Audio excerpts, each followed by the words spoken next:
how do we future-proof the dollar in a world where value is increasingly moving off the account-based balance sheets of financial institutions onto digital networks? The United States government, it's well known, has produced a lot of printed money in the last few years, and that's a challenge to the dollar's value proposition as well. The world will actually flock to digital forms of dollar value because of the values as well as the value. Did you hear that? The world will flock to digital forms of dollar values, aka digital currencies, thanks to increased efficiencies, the decentralization of power, reduced costs, financial inclusion, transparency, and of course, sound monetary policy. In this video, I had the privilege of interviewing Chris Giancarlo, former CFTC chairman, founder of the Digital Dollar Foundation, and author of Crypto Dad. Chris was kind enough to share his thoughts with me about the potential challenges facing the dollar and how to future-proof it with the role of stablecoins like USDC and others. Also, Chris and I shared similar beliefs. Yes, it appears that the US is a laggard when it comes to formulating sound regulations around these distributed ledger technologies, aka new payment rails, but it's not as important for the US to be first, but rather to be the best. I'm gonna let Chris take it from here. Thanks for tuning in. Chris, it's a pleasure to have you here, sir. It's good to be with you, Ray. Thank you, sir. This is actually the second time I've had the pleasure of interviewing. The first time we met was at Consensus in Austin, Texas, about 2 years ago. And it was, do you remember? It was like 110 degrees. I don't think I've ever felt heat like that day. It was, wow, that was my first exposure to the Texas heat, and Dallas might be up there as well. Yeah, and they were in that convention center where there's only one way in and out. You've got to walk around the entire building. By the time you get there, you're a puddle on the ground. Yeah, but I remember it well, right? It's very true.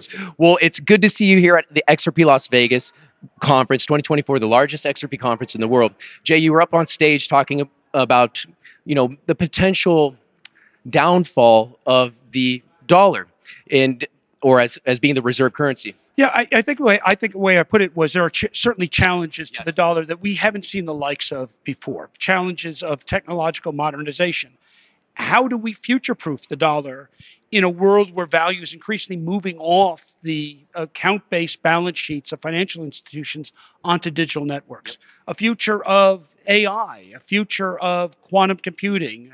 How are these challenges going to be met by the dollar? Are we going to keep the dollar an analog instrument in a digital networked world? Those are some of the challenges. And of course, profligate money printing. The United States government, it's well known, has produced a lot of printed money in the last few years, and that's a challenge to the dollar's value proposition as well. You mentioned on stage that $3 of every $4, one out of every four, excuse me, has been printed in the last 3 years. Oh wow! Well, and at the rate, from what I read your book, or at least the first few chapters, because it just arrived in the mail, and you mentioned that I believe the dollar has lost up to 70% of its value over the past. Well, so if you had $100 4 years ago, that would be worth $75 today.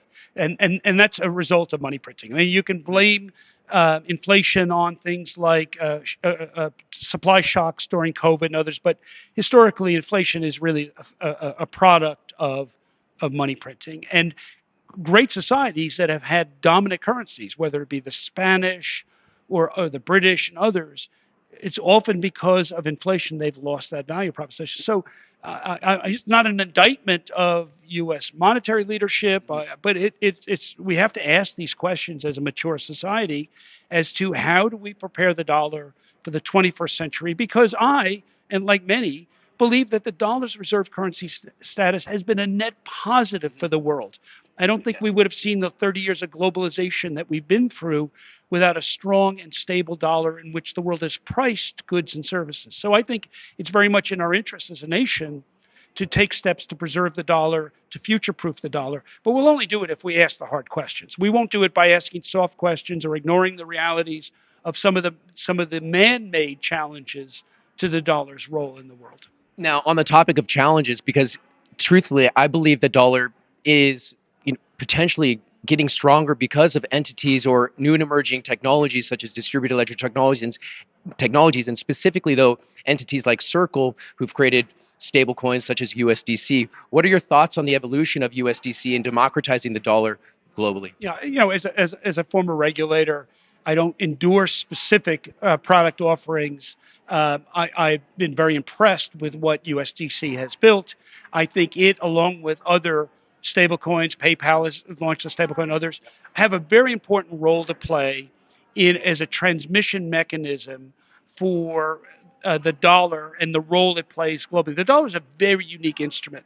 No other currency in the world has the role that the dollar places both domestically and globally. There are countries in the world where the dollar is effectively their secondary currency. Their own currency is used for small transactions. Domestically, the dollar is used for their large. So the dollar plays a very large, very important role.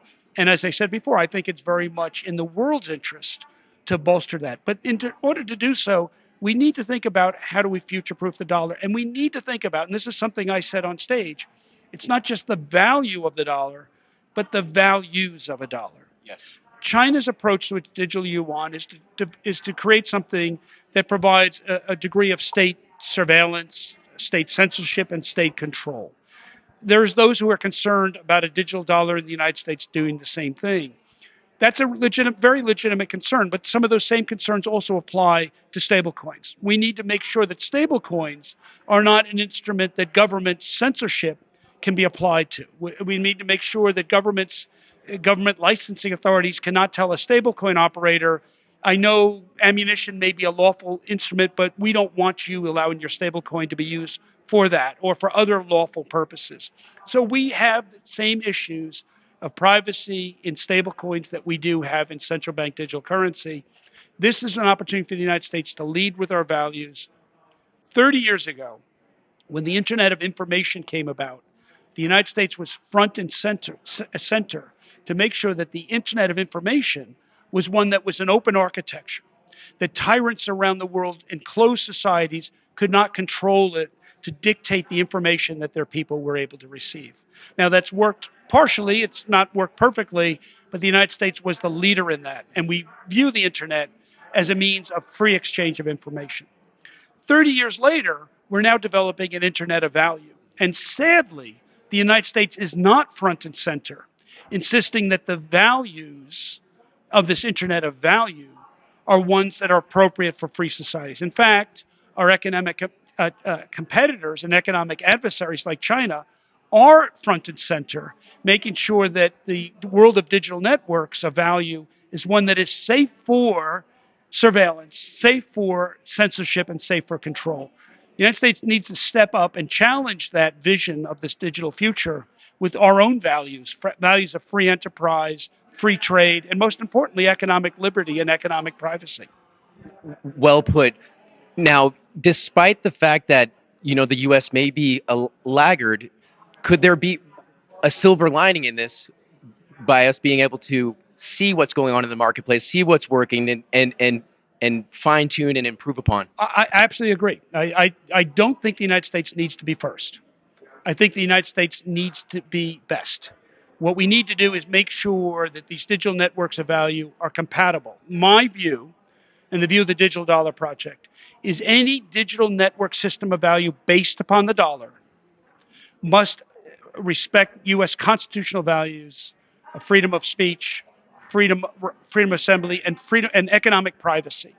And so if we get the values right, the world will actually flock to digital forms of dollar value because of the values as well as the value.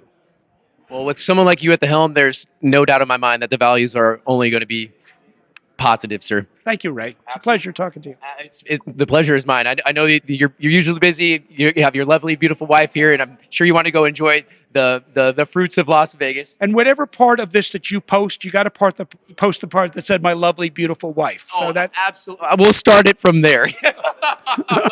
But Chris, it's been a pleasure. Thank you, sir. Thank you, Ray. Thank you.